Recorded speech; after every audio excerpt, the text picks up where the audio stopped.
Hey guys, welcome back to discovering nearby. I am Sanket Kashyap और आज मैं बात करने जा रहा हूँ iPhone 16 Pro Max की कैमरा सेटिंग्स के बारे में। सो बेसिकली आप इसे iPhone 16 Pro की भी कैमरा सेटिंग्स मान सकते हो क्योंकि दोनों के अंदर सेम ही कैमरा है। तो लोग मुझसे डीएम में बहुत ज्यादा पूछ रहे थे और मतलब कमेंट में मुझसे पूछ रहे थे कि iPhone 16 Pro Max की कैमरा सेटिंग्स के बारे में वीडियो बना दीजिए, क्योंकि मैं ऑलरेडी iPhone 16 Plus और 16 Plus की कैमरा सेटिंग डाल चुका हूँ। तो वैसे तो इनकी सेटिंग्स लगभग सिमिलर है, लेकिन फिर भी वो मुझे बोल रहे थे कि एक सेपरेटली वीडियो बना दीजिए, तो इसलिए मैंने आज वीडियो बनाने का सोचा। तो ज्यादा टाइम वेस्ट नहीं करते, हम सेटिंग्स के बारे में बात करना शुरू करते हैं। और ये सेटिंग्स बिल्कुल ही बिगिनर फ्रेंडली होगी, मतलब अगर आप न्यू है यूजर हैं तो आपके लिए बहुत आसान होगा। और हो सकता है आपको इससे भी ज्यादा एडवांस सेटिंग्स पता हो अगर आप काफी पुराने आईफोन यूजर हो या एक सीरियस कंटेंट क्रिएटर हो। तो कुछ अगर मैं मिस कर जाऊं तो वो कमेंट में जरूर बता देना, लेकिन ये वो सेटिंग्स है जो मैं यूज करता हूं। वो लोग मुझे कहते हैं कि आप अच्छे सैंपल्स लेते हो। तो अगर आप चाहते हैं इस तरह की हेल्पफुल अच्छी वीडियोस मैं आपके लिए बनाता रहूं तो चैनल को सब्सक्राइब कर दीजिए, वीडियो को लाइक कर दीजिए ताकि मुझे मोटिवेशन मिले ना ऐसी अच्छी वीडियोस बनाने का। तो खैर सेटिंग्स के बारे में बात करना शुरू करते हैं। तो सबसे पहले आप जब सेटिंग्स में जाकर कैमरा सेटिंग्स के सेक्शन में जाओगे तो सबसे पहले आपको देखने मिलेगा कैमरा कंट्रोल। अब इसे बाय डिफॉल्ट में कैमरा पे रखता हूँ क्योंकि मेरे को लगता है कि कैमरा कंट्रोल कैमरा ही यूज करना चाहेगा आदमी, तो उसके लिए यही सेटिंग सबसे बेस्ट है। उसके बाद आती है फोटोग्राफिक स्टाइल्स। अभी मैंने स्टैंडर्ड पे ही रख रखा है और मैं रिकमेंड करता हूँ स्टैंडर्ड पे। वैसे आपको पता है बहुत सारे फोटोग्राफिक स्टाइल्स आ चुके हैं, लेकिन मैं स्टैंडर्ड पे ही रखता हूँ क्योंकि हम उन्हें बाद लेट और ऑन भी एडिट कर सकते हैं। मेरे अकॉर्डिंग बाद में एडिट करना ज्यादा बढ़िया है, तो इसे मैं स्टैंडर्ड पे ही रखता हूँ। उसके बाद जो नेक्स्ट आता है दैट इज रिकॉर्ड वीडियो, और ये मैं 4K 60 FPS पे रखता हूँ क्योंकि 4K मेरे हिसाब से सबसे बड़ा रेजोल्यूशन है। और 60 FPS पे इसलिए शूट करता हूँ ताकि अगर फर्दर मैं उसे थोड़ा स्लो करना चाहूँ तो मैं कर सकता हूँ। और थोड़े से ना वो सिनेमैटिक लगते हैं शॉट्स, अगर बाई चांस आप कुछ ले रहे हो शॉट वगैरह, तो वो मेरे हिसाब से 4K 60 FPS। अब 4K 120 FPS भी आता है एक ऑप्शन, लेकिन मैं उसे नहीं यूज करता क्योंकि वो फिर ज्यादा स्लो मोशन हो जाता है। तो मुझे लगता है वो इतनी बढ़िया क्वालिटी नहीं लेता जितने 4K 60 लेते हैं, तो 4K 60 में रखता हूँ। बाकी आप अगर सबसे बढ़िया क्वालिटी लेना चाहते हैं तो 4K 30 पर भी रख सकते हैं मोस्ट कम्पेटिबल करके, जिसके बारे में मैं आगे बात करूंगा। तो ये मैं रखता हूँ 4K 60 FPS पे। लेकिन कई बार जैसे लो लाइट में शूट कर रहे हो तो आप 4K 30 पे ही शूट करें या 4K 25 पे शूट करें, जो PAL फॉर्मेट है, PAL। अब वो आपको देखने को मिल जाएगा। आपको वहाँ पे शो PAL फॉर्मेट्स को ऑन करना है और वहाँ पर आपको वो 25 FPS भी दिखा दे। अगर अब तक आपको नहीं दिखा रहा,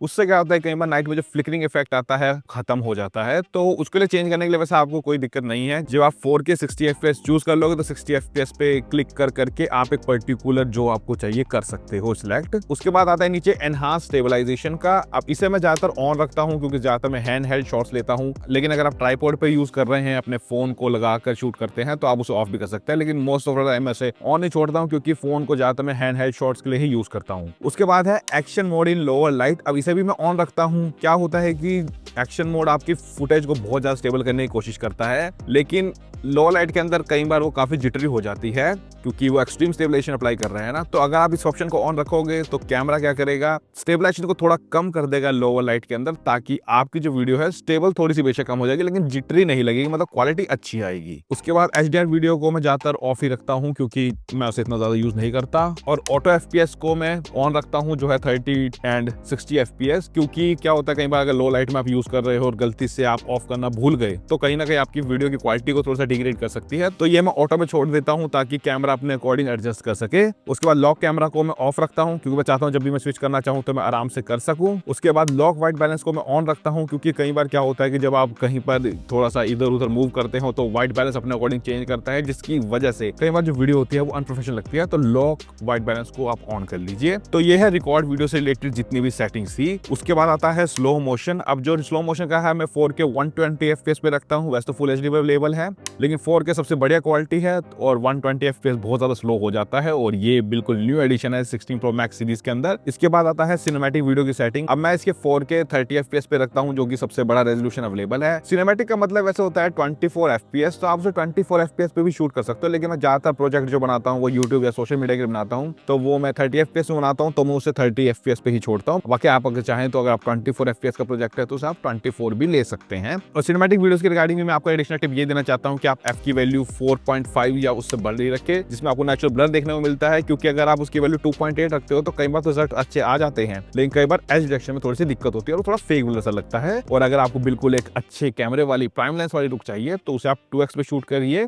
तो देखना काफी गजब के रिजल्ट्स आते हैं। उसके बाद आता है रिकॉर्ड साउंड। अब इसे मैं रिकमेंड करता हूँ स्टीरियो पे या स्पेशल ऑडियो पे, आप दोनों पे कोई भी चूज कर सकते हो, दोनों पे ही अच्छे रिजल्ट मिलते हैं, तो ये आपकी पर्सनल चॉइस है। आप मेरे अकॉर्डिंग उसे डिफॉल्ट स्पेशल ऑडियो पे भी छोड़ सकते हैं, वरना आप स्टीरियो पे भी उसे कर सकते हैं। उसके बाद आता है major section, that is formats. और फॉर्मेट्स के अंदर आपको दो ऑप्शन सबसे पहले देखने को मिलेंगे, HEVC और मोस्ट कंपेटेबल। मैं चाहूंगा अगर आपको अच्छी क्वालिटी चाहिए तो आपको मोस्ट कंपेटेबल चूज करना चाहिए, जिसके अंदर आपको सबसे बढ़िया क्वालिटी देखने को मिलती है। लेकिन अगर आप जैसे 4K 60 FPS पे शूट करोगे तो उसमें क्या होगा, वो HEVC पे चला जाएगा, 4K 30 पे ही आपको मोस्ट कंपेटेबल मतलब एक अच्छी वीडियो क्वालिटी देखने को मिलेगी। लेकिन फोटो में बहुत फर्क पड़ जाता है, क्योंकि अगर आप फोटो मोस्ट कंपेटेबल में वो JPEG लेता है, जो कि मेरे को ज्यादा बेटर लगते हैं, इसे एडिट करना भी थोड़ा सा बेटर है। HIF मैक्स में थोड़ा सा कंप्रेस हो जाती है, बाकी दोनों में ही आपको बहुत माइनर सा डिफरेंस देखने को मिलेगा। लेकिन फिर भी अगर थोड़ी सी बेटर क्वालिटी की बात कर रहे हो तो वो है मोस्ट कंपेटेबल। अब मोस्ट कंपेटेबल में एज कम्पेयर टू HEVC वो ज्यादा स्पेस भी लेगा, तो इस चीज का भी आपको ध्यान रखना है। अगर आपके फोन में स्पेस कम है तो आप HEVC ही सिलेक्ट करें। जो नेक्स्ट है फोटो मोड, उसको आपको 24 मेगापिक्सल पे कर देना है, क्योंकि बाय डिफॉल्ट कई बार 12 मेगापिक्सल पे आता है। क्योंकि वैसे तो ऑलरेडी हमारे सेंसर जो हैं 48 मेगापिक्सल के हो चुके हैं, लेकिन कई बार वो सिर्फ डिफॉल्ट 12 पर ही आते हैं, तो उसका फुल पोटेंशियल यूज करने के लिए आप 24 सेलेक्ट कर लीजिए। उसके बाद आता है प्रोरो एंड रेजोल्यूशन कंट्रोल, इसे आप ऑन कर लीजिए। उसके अंदर जाकर आप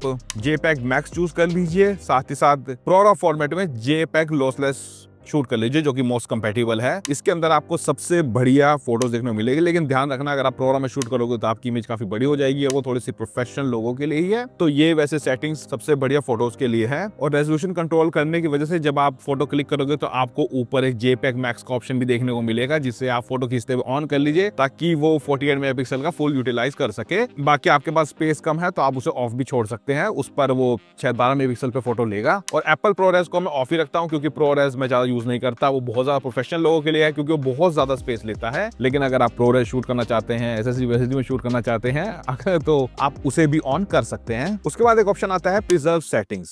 अब इसके अंदर क्या होता है कि जब आप कोई कैमरे से फोटो लेते हो, सपोज आपको f4.5 पसंद है, जैसे मैंने सिनेमैटिक वगैरह में बताया, तो जब आप कैमरा ऐप बंद करके दोबारा से ऑन करोगे तो वो डिफॉल्ट पे चला जाएगा। तो जिसकी वजह से कई बार थोड़ी सी दिक्कत हो जाती है, लाइक आप 40-60 FPS आपने चूज कर रखा है, लेकिन आपने 30 पे शूट करी, कैमरा बंद किया, दोबारा 60 पे चला गया, जबकि आपको 30 पे करना था। तो आप चाहे तो अपने डिफॉल्ट सेटिंग्स थोड़ा सेव कर सकते हैं। तो जिस सेक्शन की, जिस मोड की आप वो से प्रिजर्व करना चाहते हैं, उसे आप ऑन कर लीजिए। लाइक F की वैल्यू सिनेमैटिक मोड के अंदर अगर आप वही रखना चाहते हैं, लाइक 4.5 बाय डिफॉल्ट 2.8 पे ना आए, तो उसे आप इसलिए ऑन कर लीजिए, तो जिससे प्रिजर्व सेटिंग कर लीजिएगा। अब ये पर्टिकुलरली आप जिस मोड के लिए करना चाहते हैं ये कर सकते हैं। इसके अंदर लगभग सारे मोड्स हैं जिसमें आप फोटोज या वीडियोज लोगे, तो उसे आप अपने अकॉर्डिंग प्रिजर्व कर सकते हैं। उसके बाद यूज वॉल्यूम फॉर ब्रश, इसे मैं ऑफ रखता हूँ, क्योंकि अब मैं वॉल्यूम का यूज करके ब्रश शॉट नहीं लेता। लेकिन अगर आप उनमें से जो ब्रश शॉट्स काफी ज्यादा लेते हो, जिन्हें पसंद है थोड़े रैंडम लेने का, या एक बेबी अगर आपका भाग रहा है, डॉगी के शॉट लेने हैं भागते हुए के, तो उसके लिए आप ऑन कर सकते हो। इसके बाद scan QR code and show detected text, इसको मैं ऑन रखता हूं। उसके बाद आता है ग्रिड और लेवल, इन दोनों को भी मैं ऑन रखता हूं। इससे क्या होता है, आपकी फोटो की फ्रेमिंग में बहुत ज्यादा मदद मिलती है। अगर आप थोड़ा बहुत भी सिनेमेटोग्राफी को लेके इंटरेस्ट हो, या फिर आप चाहते हो आपकी फोटो टेढ़ी मेढ़ी ना आए, सीधी है, अच्छे से फ्रेम कर सको, तो उसमें दोनों काफी ज्यादा हेल्पफुल होते हैं। और टॉप डाउन के लिए तो लेवल मेरे को बहुत ही गजब लगा, टॉप डाउन शॉट्स के लिए। फ्रंट कैमरा और व्यू आउटसाइड द फ्रेम, इसे मैं ऑफ रखता हूं, क्योंकि कई बार अगर आप ऑन रखोगे व्यू आउटसाइड द फ्रेम, तो कई बार आपको थोड़ा सा इल्यूजन हो जाता है, उसमें थोड़ा सा डिस्टर्बेंस हो जाती है आपको एक्चुअल शॉट्स अच्छे से लेने में। अब इसके बाद आता है फ्यूजन कैमरा। अब इसे मैं 24 मेगापिक्सल पे ही रखता हूं, मतलब इसको 24, 28, 35 में नहीं रखता। कभी कभी मेरा मन करता है तो मैं जाके चेंज कर लेता हूं, लेकिन बेसिकली मैं 24 पे लगता है। अगर जूम करना है तो मैं 2x कर लेता हूं, साथ ही साथ 5x कर लेता हूं। उसके बाद आता है पोर्ट्रेट्स इन फोटो मोड, इसे मैं ऑन रखता हूं। और पोर्ट्रेट्स के रिगार्डिंग में मैं आपको एक एडिशनल टिप यही देना चाहूंगा कि आप f की वैल्यू 4.5 से थोड़ा लार्जर रखिए, या 4.5 रखिए, जिसमें आपको ज्यादा नेचुरल ब्लर देखने को मिलेगा, ज्यादा नेचुरल पोर्ट्रेट्स देखने को मिलेंगे। और साथ ही साथ अगर आप बिल्कुल गजब की थोड़ा सा इल्यूजन देना चाहते हैं कैमरा की, तो आप 2x पे लीजिए या 5x पे लीजिए पोर्ट्रेट्स, तो आप देखना काफी गजब के रिजल्ट्स आते हैं। उसके साथ साथ प्रायोरिटाइज फास्टर शूटिंग को मैं ज्यादातर ऑफ रखता हूं, क्योंकि जब इस ऑप्शन को आप ऑन कर लेते हो तो फोन का मेन काम होता है कि जल्दी जल्दी फोटोज लेना, जिसमें कई बार डिटेल्स मिस कर जाता है। तो अगर आपको एक अच्छी फोटो लेनी है तो आप उसे ऑफ कर दीजिए, लेकिन अगर आपको जल्दी फोटो लेनी है, जैसे मैंने बताया, एक रैंडम मोमेंट कैप्चर करना है, तो उसके लिए आप इसे ऑन रख सकते हैं। साथ साथ में लेंस करेक्शन को ऑन रखता हूं, और मैं मैक्रो कंट्रोल को भी ऑन रखता हूं, ताकि कैमरा अपने आप स्विच कर जाएगा मैं कोई मैक्रो शॉट ले रहा हूं। बाकी अगर आप मैक्रो शॉट्स नहीं लेना चाहते तो इसे ऑफ करके, जो लोगों में कंप्लेंट रहती है कि हम अल्ट्रा वाइड शॉट लेना चाहते हैं लेकिन ये मैक्रो पे आ जाता है, तो वो इससे आप एडजस्ट कर सकते हो। तो ये थी मेजर सेटिंग्स। और इसके अलावा एक एडिशनल टिप मैं ये देना चाहूंगा कि आप अपने एक्सपोजर को एडजस्ट करते रहे, बाकी उसके रिगार्डिंग कैसे अच्छी वीडियोस वगैरह फोटोज वगैरह लेने में वीडियो बनाऊंगा। लेकिन एक एडिशनल टिप ये है कि आप अपनी स्क्रीन पर टैप एंड होल्ड करके फोकस को लॉक कर सकते हो और एक्सपोजर को लॉक कर सकते हो, जो कि काफी गजब की चीज है। साथ ही साथ आप ऊपर नीचे थोड़ा सा स्क्रॉल करके अपने एक्सपोजर को बढ़ाया घटा सकते हो अगर आपको एक पर्टिकुलर टाइप का मूड चाहिए, क्योंकि आईफोन का काम तो ये होता है कि वो ISO बूस्ट करके हर चीज उजाले में दिखाने की कोशिश करता है, तो उसको आप यूज कर सकते हो अपने क्रिएटिव वे में। बाकी अगर आप वीडियोग्राफी को लेके थोड़ा इंटरेस्टेड हो, आप अच्छी वीडियोस देना चाहते हो, थोड़ी सी unprocessed natural looking professional videos, तो एक फाइनल कट का कैमरा ऐप आ चुका है। साथ ही साथ आपको एक ब्लैकमैजिक का कैमरा ऐप आ चुका है, जिसमें आपको काफी मैनुअल कंट्रोल्स देखने को मिलता है, जिससे आप अपने अकॉर्डिंग एक अच्छी वीडियो ले सको। उनके रिगार्डिंग में वीडियो बनाऊंगा, लेकिन आज हम कैमरा सेटिंग्स के बारे में बात करेंगे। तो होप आपको ये वीडियो अच्छी लगी होगी और आपको समझ आ गया होगा कि एक बेस्ट सेटिंग्स कौन सी है आईफोन 16 प्रो मैक्स के लिए। और आपने देखना है कि इसको यूज करके कैसे शॉट्स आते हैं, तो मैंने कैमरा टेस्ट पोस्ट किया है, आप एक बार चेक कर लेना। आपका अभी भी कोई डाउट है तो आप कमेंट में मुझसे पूछ सकते हो, मेरे इंस्टाग्राम आईडी मुझे DM कर सकते हो और वहां पे फॉलो भी कर लेना। एप्पल से रिगार्डिंग, आईफोन से रिगार्डिंग और भी वीडियो चैनल में मौजूद है, वो चेक कर लेना। और अगर आप अब तक ये वीडियो देख रहे हो तो कहीं ना कहीं आपको इस तरह का कंटेंट देखने में इंटरेस्ट है, तो अगर आपको इस तरह का कंटेंट देखना पसंद है तो इस वीडियो को लाइक करते जरूर जाना, चैनल को सब्सक्राइब कर देना और नोटिफिकेशन बेल को ऑन कर देना, ताकि जब भी मैं अच्छी वीडियो डालूं आपको पता चल जाए। तो फिर मिलते हैं अगली वीडियो में। Till then stay safe, bye bye.